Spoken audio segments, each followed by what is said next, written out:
In media, I find it useful to have group discussions, working in small teams. In history, I think the most important thing about learning is that there's a lot of teacher-student interaction and a lot of interaction between students and other students.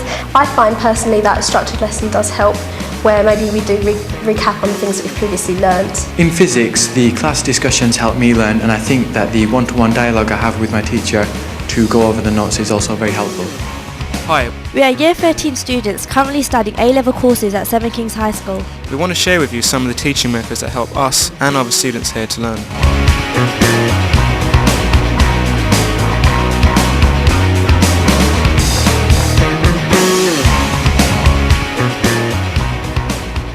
The thing about lesson structures, I think the way it works well is if the teacher first talks about generally what the lesson's about. Say if it's about muscles, then they'll go through muscles. And what I find really good is that if you have your objectives of the lesson just sort of lined out before we actually go through it, so we know exactly what we need to do during the lesson, we know how everything's going to work out at the end. And how much we've got through. Because exactly. if there's an objective that we missed out, then we know to cover that. And that's when our teachers really help as well, because not only do they go around the whole topic, but sometimes they make it very exam specific as well. Right.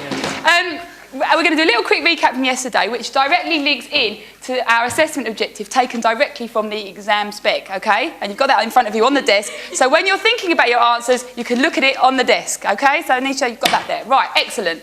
What we've been doing last week is we started to look at participation in politics. So we looked at age, and on Friday we were looking at gender. So what I want to do, first of all, is to review or recap what we did last lesson in terms of looking at gender participation in politics. If you have a really good teacher and you know that at the start of the lesson they will go through, okay, today we're going to do this, this and this, and then maybe they spend a bit of time recapping on what they did the previous lesson. That is really helpful.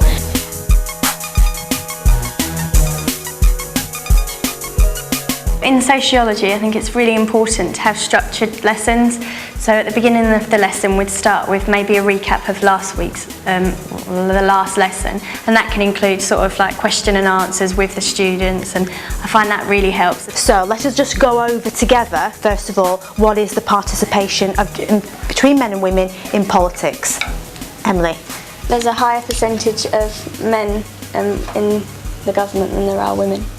Or making up Parliament, okay? So there's fewer women in Parliament than there is men. Can anybody remember the total number of women or percentage of women in Parliament? It's also good in the later stages to have spontaneous questions thrown on you, so you can that's also helpful. think on the spot. I think the questions should, like, if they want to set up some questions, I think they should be throughout the lesson, not just like have half an hour of speaking and then half an hour of questions. So, little whiteboard activity, so get your pens at the ready, get ready to flash at me.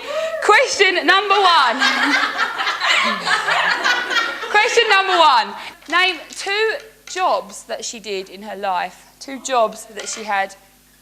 One of them she wasn't actually paid for, so there you are, there's a clue. So 2 jobs that she did. Yes. Okay, flash. Excellent. We've got teacher, prison woman. Voluntary prison worker, governess, excellent. In maths, our teachers have encouraged us to form small study groups, and whenever we have spare time together, then we'll sit down and go through loads of questions. There's so many to go through, and we often get stuck on quite a few things. So rather than constantly pestering the teacher, we just get together and do the questions ourselves, and that's very helpful because it gives a different perspective from every student, and then we can put it together and get through the questions. With group work, I think basically it's the idea that you get to work with different people. So you're bringing in the presentation from yesterday, the presentation for today, to look at this poem in context. Yeah? Fabulous. So, if you 3 work together, would that be fabulous? Often another student can explain it to you better than the teacher. Sometimes it's just they kind of are on the same wavelength sometimes, so that can be useful in that respect.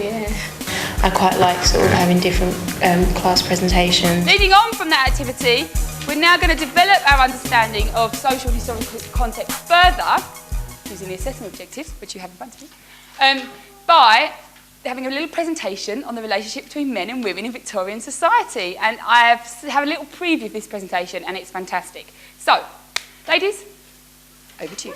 Be sort of different groups coming to present, even if it's on the same subject, because everyone researches it in a different book, in a different, website or whatever, and they come together, they look at it all from different angles. What I want for you to do is I want you to tell me how the different food groups are absorbed. So what I'm going to do, I'm going to split you into 3 groups, and I'm going to ask each group to show me how either fat is absorbed, amino acids. We learn whilst we're researching to give the presentation, and then when other people are giving the presentation, we obviously learn, and it's like useful because it's kind of like interactive way of learning. Now I'm going to give you no more than 15 minutes to sort yourselves out, and I've put some key words on this piece of paper and little diagrams, hopefully just to sort of spark your memory. Yeah, and also once you've done that, I think it is good though if the teacher does kind of go over the stuff that you've been doing, just so that you kind of know that it's right. In art, I think what best helps me learn is having a one-to-one discussion with my teachers, and it's good when the teacher comes up to you and asks you, how are you doing, checks your work, says what you could improve, and it's just very helpful.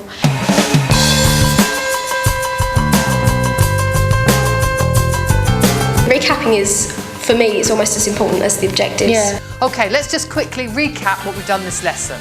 Okay, we introduced the idea. If the teacher takes a couple of minutes out just to, at the end, say, maybe do another question and answer, pick on people, what have you learned, have you been paying attention? Then people become much more engaged and focused throughout the whole lesson rather than just at the beginning. Just a class recap, teacher randomly picking people just to go through this or Yeah, go through we that. do that in biology a lot. Once we've been through everything, just to consolidate everything, we get questions asked about where we've covered, and that, it just really gets everything in your mind.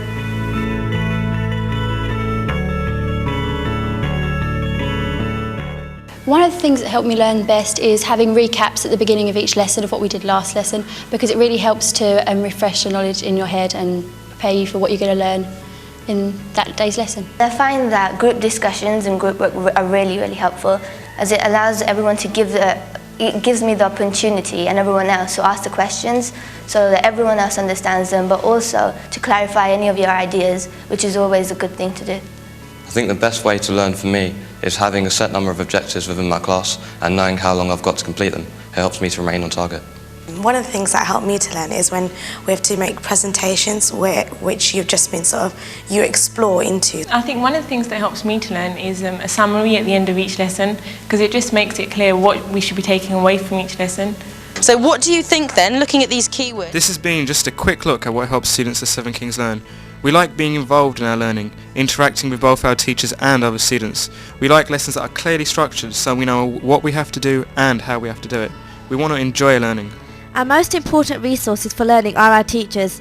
They have the power to make our learning stimulating, challenging and interesting, but also relevant and meaningful by the way they teach us and engage us in learning. We hope you have found this useful.